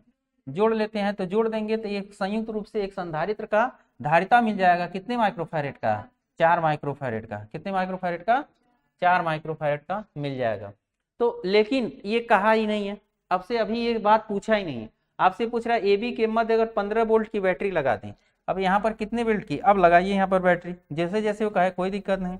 अगर यहाँ 15 वोल्ट की बैटरी लगा दें, है ना, यहाँ मान लेते हैं 15 वोल्ट की हम बैटरी लगा देते हैं, ठीक। तो तब संधारित्र पर आवेश की मात्रा ज्ञात कीजिए। किस पर? संधारित्रों। क्या पूछ रहा है? संधारित्रों पर आवेश की मात्रा ज्ञात कीजिए। तो हाई तो प्रभावहीन हो गया, इसकी बात तो खत्म हो गई। लेकिन ये जो बैटरी यहाँ 15 वोल्ट का लगा रहे हैं, सेम समझिए आप बैटरी को यहाँ भी लगा रहे हैं। कितने वोल्ट की? 15 वोल्ट की। इस पर तो संधारित्र पर आवेश की मात्रा Q = कितना है? 0 है। यहाँ पर सीधे व्हीटस्टोन ये कहता है कि यहाँ पर आवेश के प्रवाह की मात्रा कितनी है, 0 है, तो अन्य में जाएगा आवेश, है ना। अगर आपने यहाँ 15 वोल्ट की बैटरी लगा रखा है तो अन्य में आवेश जाएगा। तो सबसे पहले कुल आवेश कितना आएगा, अगर एक संधारित्र मान लें तो Q कितना कुल आएगा, कुल आवेश टोटल आवेश वो कैलकुलेट करेंगे। तो Q बराबर क्या पढ़े, CV, C कितना 4 और ये कितना 15, तो 15 चौका 20, 15 चौका 60, 15 चौका 60, है ना। 60 माइक्रोफैरेड, माइक्रोकुलाम, 60 माइक्रोकुलाम, कितना माइक्रोकुलाम। तो अब देखिए इस रास्ते में वही बात जो 60 माइक्रोकुलाम है वो ए बिंदु तक पहुंच रहा है। किस बिंदु तक, ध्यान समझिए, फिगर को समझिए, कितने बिंदु तक पहुंच रहा है, ए बिंदु तक। और जब यहाँ आएगा तो धारिताएं दोनों क्या है, समान है, तो आधा फिर ऊपर जाएगा और आधा नीचे, समझ पा रहे हैं। आधा जो 60 यहाँ तक पहुंचा कितना, 60 माइक्रोकुलाम का आवेश, तो आधा धारिता कहाँ जाएगा, ऊपर, और आधा कहाँ जाएगा, नीचे। तो कितना ऊपर जाएगा, 30 माइक्रोकुलाम, और नीचे कितना जाएगा, 30 माइक्रोकुलाम। या ऐसे कह सकते हैं समांतर क्रम में विभव क्या होते हैं, समान होते हैं। समांतर क्रम में विभव क्या होता है, समान। तो इसमें C1 अगर मान लिया जाए, अगर आपको सवाल नहीं लगाना, या तो आप ऐसे समझिए, डायरेक्ट समझिए कि धारिताएं समान हैं तो आवेश दोनों में समान रूप से वितरित होंगे। दोनों की धारिताएं, दोनों धारिता कहां पर, यहाँ देखिए ऐसे, यहाँ समझा रहे हैं, 4 माइक्रोफैरेड और यहाँ आपका है 4 माइक्रोफैरेड और यहाँ कितना है, 4 माइक्रोफैरेड। ऐसे समझ लीजिए, यहाँ पहुंचा कितना है, 20 माइक्रोकुलाम, कितना 60 माइक्रोकुलाम का पहुंचा है। तो जितना इधर धारिता उतना इधर धारिता है। और आपने पढ़ा है कि समांतर क्रम में आवेश बट जाएगा, और बटेगा तो धारिताएं समान है तो समान आवेश की मात्रा बटेगी। तो बचा हुआ, या तो ऐसे लगा लीजिए, फर्स्ट 2 तरीके से मैं बता रहा हूं, है ना। तो हम लोग कहेंगे कि दोनों क्या, ऊपर या नीचे, दोनों परिपथ में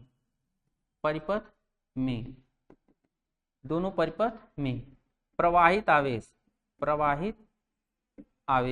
कितना होगा, आधा बढ़ जाएगा, कितना 30 कितना 30 माइक्रोकुलाम।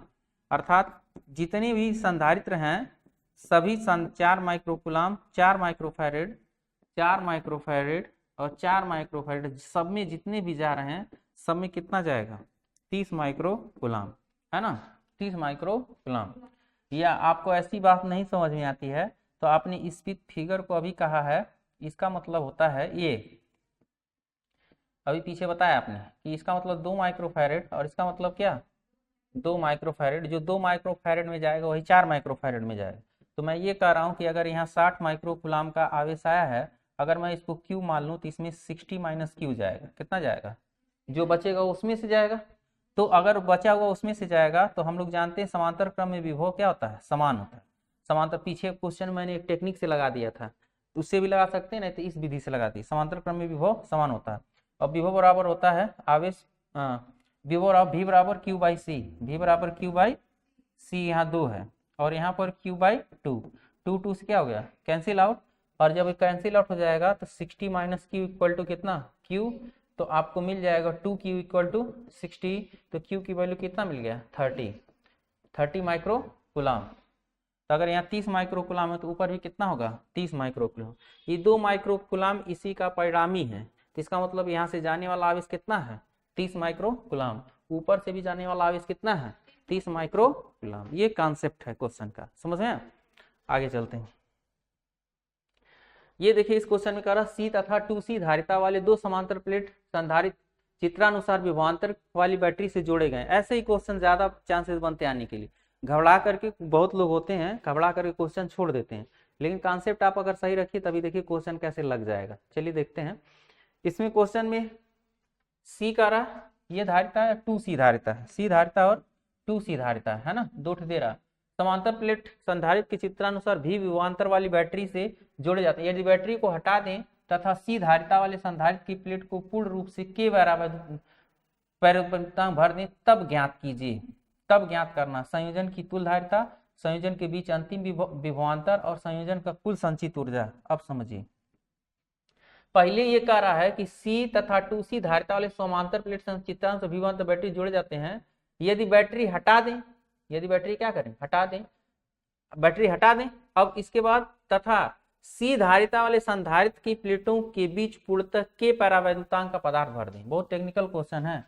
K परावैद्युतांक का पदार्थ तब ज्ञात करना है संयोजन की कुल धारिता, संयोजन के बीच अंतिम विभवांतर, संयोजन पर कुल संचित ऊर्जा। संचित ऊर्जा अभी मैंने आपको पढ़ाया नहीं है, अब मैं इसके बाद अगला हेडिंग या अगला लेक्चर संचित ऊर्जा पर ही है और ये फार्मूला हम लोग प्रूव करेंगे। संचित ऊर्जा का जो फार्मूला होता है U बराबर हाफ CV² या Q²/C, है ना। आगे हम लोग पढ़ेंगे भी, यही अंतिम हेडिंग होगा इस चैप्टर का। तो समांतर प्लेट संधारित्र चित्रानुसार भी विभवांतर वाली बैटरी से जोड़े गए। तो यहाँ देखिए, एक कह रहा है ऐसे, यहाँ से ऐसे समझिए, ये 2C है और यहाँ से ये क्या है, C है, तो और ये किससे जोड़े गए हैं, V वोल्ट की बैटरी से जोड़े गए हैं। इस चित्र को ऐसे भी बना सकते हैं, कोई दिक्कत नहीं हो। अब यदि बैटरी हटा दें, थोड़ी देर के लिए अगर बैटरी हटा, जोड़ा तो गया था, अब बैटरी हटा दिया गया, बैटरी क्या किया गया, हटा दिया गया, V वोल्ट की बैटरी से जोड़ा गया। अब बैटरी को क्या करें, हटा दें तथा C धारिता वाले संधारित्र की प्लेटों के बीच पूर्ण रूप से, इसमें पूर्ण रूप से क्या भर दें, K परावैद्युतांक का कोई माध्यम भर दें, है ना। बैटरी हटा करके इसमें K परावैद्युतांक का माध्यम भर दें, तो इसका धारिता बदल जाएगा। धारिता क्या होगा, क्योंकि C बराबर क्या पढ़े हैं, ε0 A/d y में, और माध्यम में पढ़े हैं ε0 AK/d। अगर दोनों को, ये y में एयर में है और ये मीडियम में है, दोनों को भाग दें CA/CM की वैल्यू कितनी मिलेगी, सॉरी CM में इसकी जगह पर क्या लिख सकते हैं, CA लिख सकते हैं। तो CM इक्वल टू क्या मिला, KCA, K मतलब K गुना हो जाता है, K गुना हो जाता है क्या, धारिता। अगर धारिता देखेंगे तो उसका क्या हो जाएगा, K गुना हो जाएगा, ठीक। लेकिन ये केवल कह रहा है इसी में भरिए, ऊपर वाले में नहीं भरना, ऊपर वाले में नहीं भरना है। धारिता और संधारित्र प्लेटों के बीच पूर्ण रूप से K परावैद्युतांक भर, तब ज्ञात करना है। अब यहाँ K परावैद्युतांक भर गया और ये कितना है, 2C है, और ये कितना है, ये वाला CM हो गया, C ना होकर के क्या हो गया, CM, मतलब KC हो जाएगा। K गुना का मतलब यहाँ जो संधारित्र की धारिता कितनी हो जाएगी, KC, कितनी हो जाएगी, KC। अब बैटरी जब लगा देंगे, यहाँ पर बैटरी लगा देंगे, हटा लिया जाएगा, भर दें, तब ज्ञात की संयोजन की कुल धारिता। अब संयोजन की धारिता निकालिए, संयोजन की धारिता, कोई दिक्कत नहीं, समांतर क्रम में धारिता क्या करते हैं, जोड़ लेते हैं। तो संयोजन की यहाँ धारिता C' बराबर मान लेते हैं, दोनों जोड़ 2C प्लस KC, और C कॉमन ले लेंगे तो K प्लस क्या मिल जाएगा, 2K प्लस 2। पहला क्वेश्चन सॉल्व हो गया।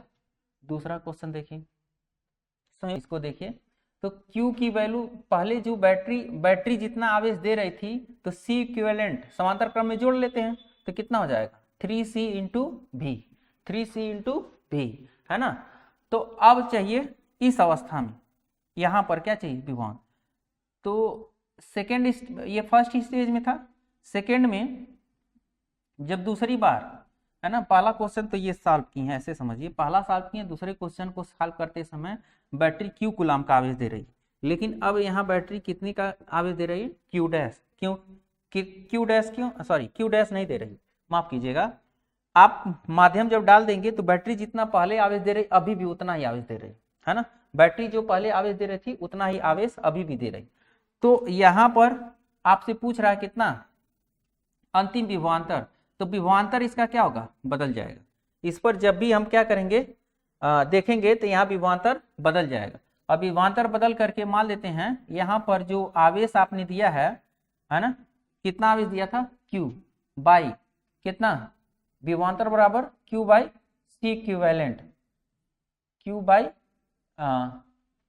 बाई C इक्विवेलेंट कब, ये वाला C', यहाँ बदला हुआ अंतिम विभवांतर का मतलब बदला हुआ विभवांतर जब निकालेंगे तो बदला हुआ विभवांतर इसमें चलने वाला आवेश बटे कितना धारिता, और इस अवस्था में धारिता कितनी है C कोष्टक में K+2 और आवेश कितना निकल रहा था 3CV, कितना निकल रहा था 3CV, तो C से कट जाएगा तो V डैश, मतलब इस बार जो V डैश की वैल्यू है 3/K+2 इंटू कितना V, मतलब जो V वोल्टेज पहले था अब वो वोल्टेज बदल करके कितना हो गया 3/K+2 इंटू V ऊपर ही है ना, V किनारे कर दे रहा हूँ, C से C क्या हो गया कैंसिल आउट, यहाँ से C से C क्या हो गया कैंसिल आउट हो गया, तो 3/K+2 इंटू V।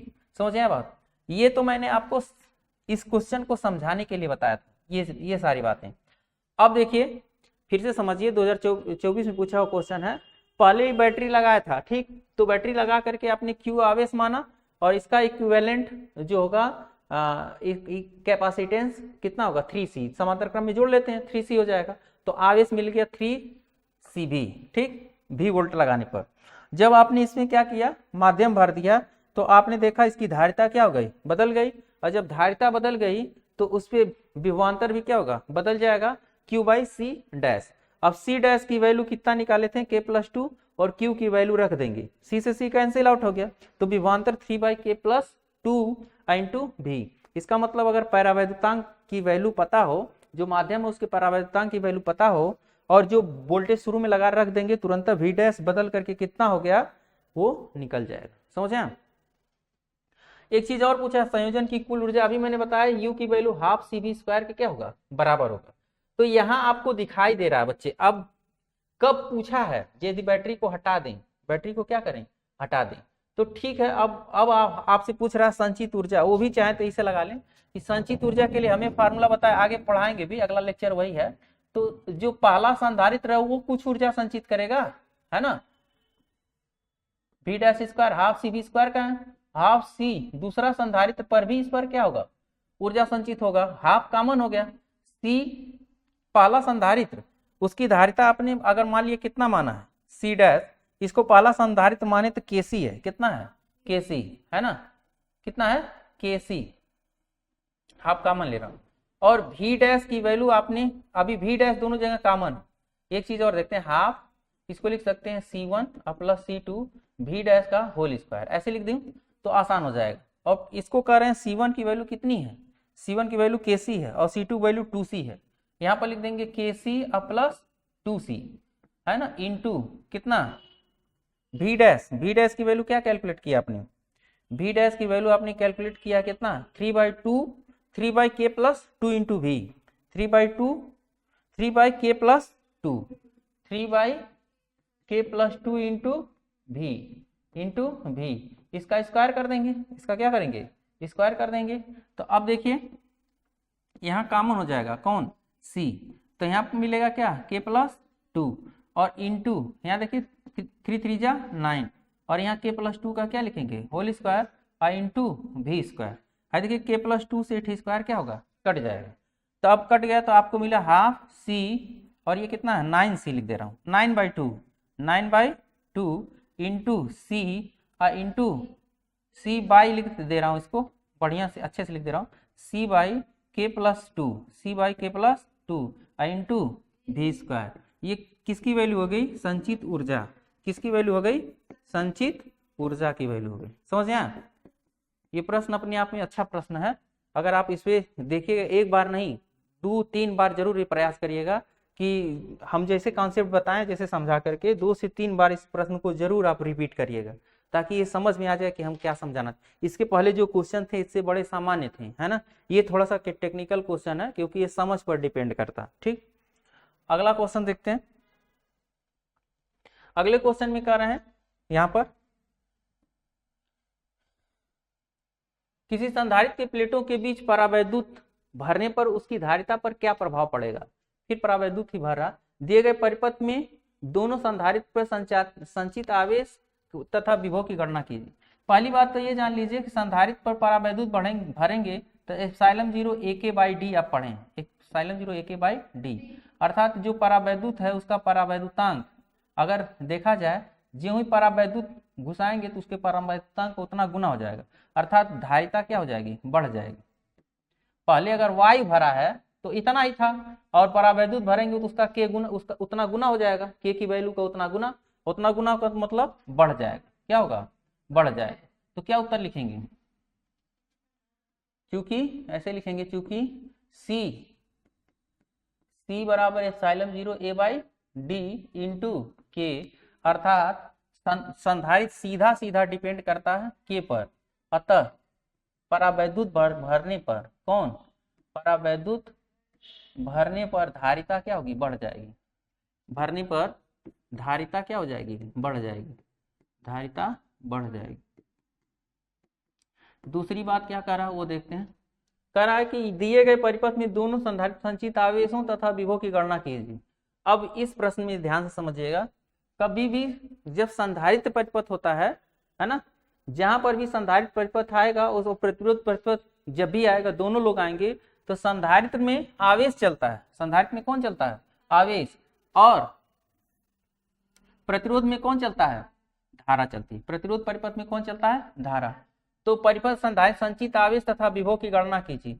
तो अब प्रतिरोध को अभी थोड़ी देर के लिए हम छोड़ दें, अगर है ना, प्रतिरोध को हम छोड़ दें तो हमारे पास एक संधारित्र मिलेगा 4 माइक्रोफैरेड यहीं से गुजरेगा, और यहाँ पर 6 माइक्रोफैरेड, और यहाँ पर फिर ये जा करके यहाँ पर बैटरी से जुड़ा हुआ है, कितने, 20 वोल्ट की। ये ऐसे फिगर बनाएंगे बच्चे, बात समझे। चूंकि संधारित्र की बात कर रहा है तो यहाँ पर अभी हमारे प्रतिरोध की कोई बात नहीं कर रहा, प्रतिरोध की बात करता है, प्रतिरोध में धारा चलाते हैं और संधारित्र में आवेश। एक चीज ध्यान दीजिएगा कि जब यहाँ आवेश चल रहा है, कितना वोल्ट का लगा है, 20 वोल्ट का, और यहाँ का रहा 6 माइक्रोफैरेड, और यहाँ क्या 4 माइक्रोफैरेड और 6 माइक्रोफैरेड, तो दोनों संधारित्र पर संचित आवेश Q की वैल्यू पूछ रहा है, किसकी वैल्यू पूछ रहा है, Q की वैल्यू।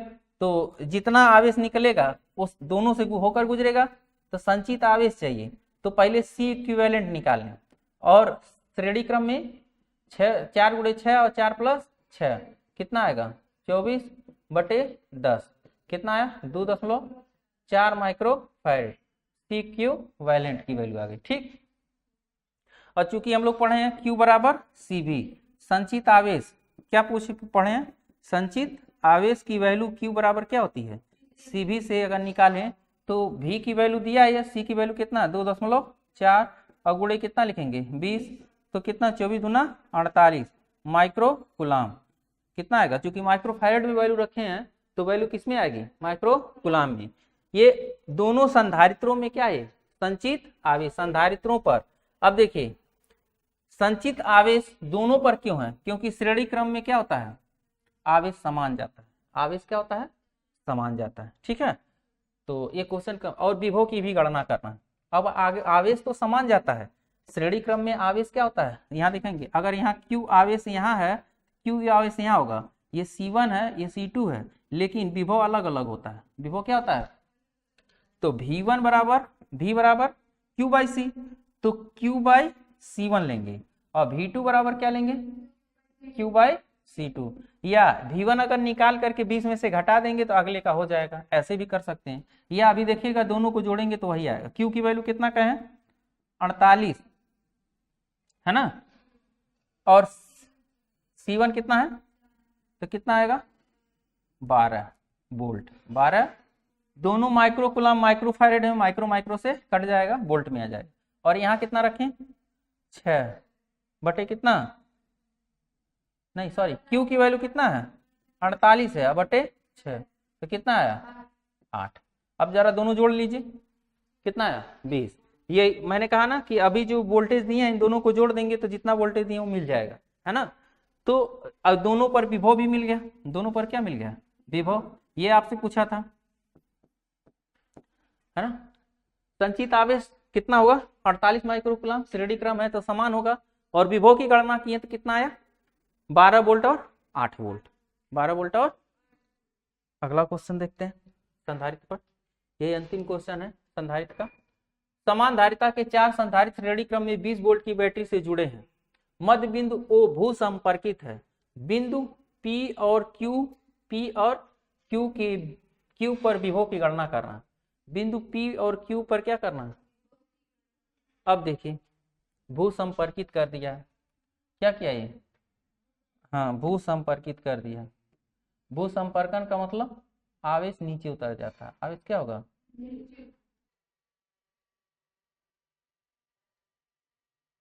लिखेंगे चूंकि, लिख रहा हूं चूंकि संधारित्र की धारिताएं क्या हैं, संधारित्र की फिगर बना लेंगे, धारिताएं क्या हैं, समान है, अतः प्रत्येक, रुक जाइए, प्रत्येक संधारित्र का क्या लिख दूं मैं, संधारित्र पर विभव बांट दूं, चारों संधारित्रों को क्या करूं, बांट दूं। तो प्रत्येक संधारित्र पर विभव जो होगा वो 20 वोल्ट का दे रहे हैं और 4 ठो है, तो कितना आ गया 5 वोल्ट का, कितना आ गया 5 वोल्ट का। ठीक, तो इसके कहने का मतलब ये है कि जो पी क्यू पॉइंट दिया है और यहाँ कुछ मान लेते हैं 5 वोल्ट पास सबका हो गया। ठीक, अगर यहाँ पर हम कुछ मान लें इस फिगर में, इस पॉइंट पर और इस पॉइंट पर, ठीक, इसको मान लें एम, इसको मान लें क्या एन, तो हमें पता होना चाहिए जो वोल्टेज, हाँ वोल्टेज बिटवीन दो बिंदुओं के बीच विभवांतर, ऐसे कहते हैं पी और एम के बीच विभवांतर कितने का है, 5 वोल्ट का। उसी तरह से किस पर, विभवांतर एम और ओ के बीच कितना है 5 वोल्ट है, और विभवांतर ओ एन भी लिख सकते हैं, क्यू एन लिखिए कोई दिक्कत नहीं, क्या लिखूं, क्यू और एन के बीच भी विभवांतर कितना है 5 वोल्ट है, और एन और ओ के बीच भी कितना विभवांतर है, एन और ओ दो बिंदुओं के बीच विभवांतर कितना है 5 वोल्ट, समझ गया। अब इसको मैं लिख सकता हूं, हाँ इसको लिख सकता हूं Vp माइनस Vm की वैल्यू कितनी है 5 वोल्ट, और इसको लिख सकता हूं Vm माइनस Vo की वैल्यू कितनी है 5, लेकिन अर्थिंग के नाते ओ बिंदु पर विभव कितना होगा 0 होगा, अर्थिंग के नाते ओ बिंदु पर विभव कितना होगा 0 होगा, तो अगर 0 रख देंगे तो एम बिंदु पर विभव कितना हो गया 5 वोल्ट, कितना होगा 5 वोल्ट हो जाएगा। अब एम की वैल्यू यहाँ रख दूं तो पी बिंदु पर -5 और 5, तो कितना हो गया पी बिंदु पर विभव प्लस 10 वोल्ट, प्लस पी और क्यू पर पूछा है तो पी बिंदु पर हो गया ना। अब यहां समझिए, हम इसको कहेंगे V, क्या लिखेंगे Vn माइनस VQ की वैल्यू कितनी है 5 वोल्ट, और इसको लिखेंगे VO माइनस Vn की वैल्यू कितना है 5 वोल्ट। ओ बिंदु पर वोल्टेज कितना है 0, ओ बिंदु पर वोल्टेज कितना हो जाएगा, तो यहाँ पर माइनस Vn बराबर 5, तो माइनस Vn की वैल्यू कितनी आ जाएगी -5 वोल्ट आ गया। अब ये जो Vn की वैल्यू यहाँ रख देंगे -5 volt minus VQ equal to कितना 5, यहाँ रख देंगे। ठीक, तो ये इस साइड में जाएगा -5, तो माइनस VQ की वैल्यू कितनी हो जाएगी 10 हो जाएगी, लेकिन चिन्ह जब बदलेंगे तो Q बिंदु पर कितना जाएगा -10 वोल्ट, कितना जाएगा माइनस, समझ आया क्वेश्चन। ये क्वेश्चन देखिए 2025 में पूछा है, आप इसको इसी विधि से लगाइएगा, एक बार नहीं 1-2 बार जरूर प्रयास करिएगा। इसके पहले मैंने एक कॉन्सेप्ट बताया था, ऐसा क्यों हुआ, क्योंकि हम लोग जानते हैं कि बड़े अंतर हम बड़े वाले छोटे लेते हैं, यहाँ 0 है, यहाँ 1 है, यहाँ 2 है, यहाँ -1 है और यहाँ -2 है, तो जब हम निगेटिव की तरफ चलेंगे तब यहाँ पर निगेटिव की तरफ चलेंगे तब हमने क्या किया Vn माइनस VQ लिया, और पॉजिटिव की तरफ पर क्या लिया मैंने Vp माइनस Vm, मतलब हमेशा बड़े वाले में छोटे वाले को घटाते हैं। तो पॉजिटिव कौन है, पॉजिटिव जो इधर जैसे जैसे जाएंगे वोल्टेज का लॉस होगा, इधर जाएंगे तो वोल्टेज का क्या होगा लॉस होगा, तो इसका मतलब बड़े वाले वोल्टेज में छोटे वाले वोल्टेज को घटा करके लिखा गया। उसी तरह से इधर आएंगे तो वोल्टेज का गेन होगा, मतलब माइनस वोल्टेज प्लस में बदल रहा होगा, 0 की तरफ जा रहा होगा, किधर जा रहा होगा 0 की तरफ जा रहा होगा, इसलिए मैंने बड़ा वोल्टेज को छोटे वाले वोल्टेज में से घटाया। तो यहाँ पर क्या था एन बिंदु पर वोल्टेज Q की अपेक्षा ज्यादा होगा, है ना, ज्यादा होगा, इसलिए हमने क्या लिखा Vn माइनस VQ। उसी तरह से यहाँ पर क्या लिखा, VO माइनस VN। समझे? अब ज्यादा और कम के अनुसार हमने क्या निकाला, वोल्टेज डिफरेंस। अब वैल्यू रख देंगे तो आपका उत्तर आ जाएगा। समझे? तो ये खत्म हो गया एक टॉपिक, इसमें लास्ट बचा है संधारित्र की ऊर्जा। उसके बाद ये चैप्टर खत्म हो जाएगा। तो अगले वीडियोज में संधारित्र की ऊर्जा समझाने। ठीक है बच्चे, जा सकते हैं।